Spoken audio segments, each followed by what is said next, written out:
Hi guys! I wanted to do a first impressions video on new brushes that came out from Sigma. I haven't really done anything on Sigma stuff lately, but this really kind of caught my eye because it's very unique.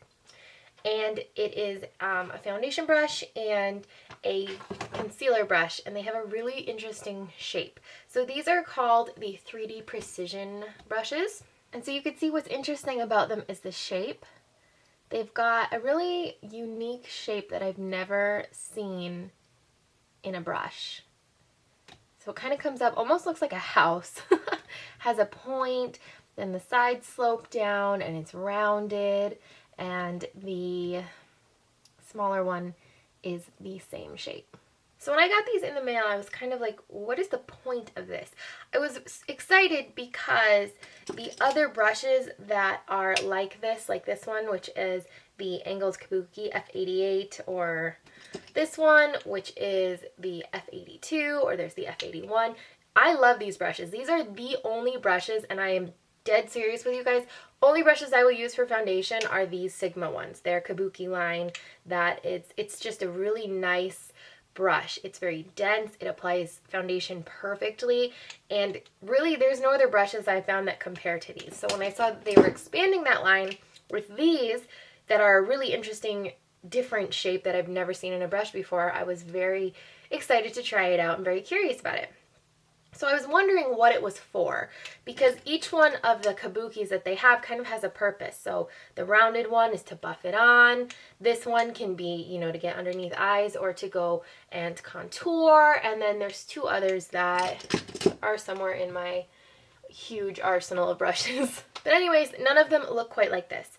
So on the paper that came with these, it basically said that it was a brush designed so that you didn't have to make faces, so to speak, when you apply your makeup. Because I'm sure most of you, like me, when you're applying your makeup, you kind of, scrunch your face, do different stuff so that you can get into all aspects of your face, because there are different creases, crevices, all that kind of stuff. So, you might raise your eyebrows so you can get underneath your eyes, or go like this so you can get underneath your nose, or, different stuff. So the idea behind these is that you don't have to do that. So they have a challenge that this says on the back of the case that it came in that basically says to try and do your makeup without moving your face or moving any of your face muscles. So I'm going to try that right now. I applied my moisturizer and my foundation primer. Now I'm going to apply my foundation. So I'm using Naked Skin. My shade is 1.0. This is my go-to liquid foundation. Love it. We're going to do this, and I'm just going to put it on the side. And like I said, I have not used this yet. This is the first time with you guys, and I have no makeup on right now, if you couldn't tell.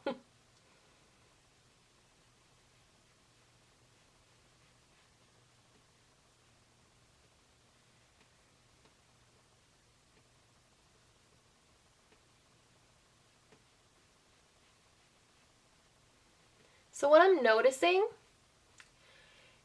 is that the way that I'm applying kind of is reminding me of a standard foundation brush, like this one, where you kind of are painting it on. Because of the way that this brush is, you do still have the ability to kind of buff it out, but it doesn't feel like I'm buffing it out as much as, say, this rounded brush, where it really feels like I'm buffing it into the skin.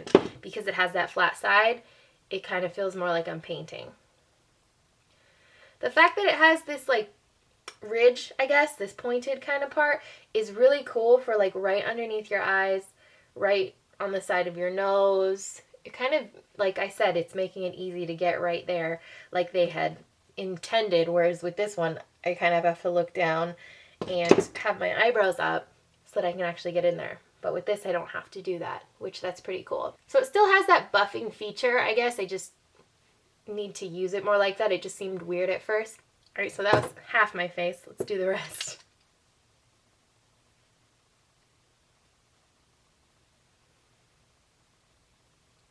Okay, nope. I still feel like I have to do that for right here. I guess I don't have to, but then it gets all on my nostrils. Or I could just use the other brush, I guess, for that. It's weird, too, because you don't realize how much you move your face until you're told not to do it. I definitely like this for getting like right underneath your eyes and on the sides of your nose and stuff. So the shape is really interesting, and it kind of does what they say. So the whole point is to not have to constantly like move your face and your facial muscles. Why can't I say that today? To apply your makeup. All right, now I'm going to use the concealer brush. And the concealer that I am using is from Dermablend. It's the Smooth Indulgence Concealer. My shade is in Nude.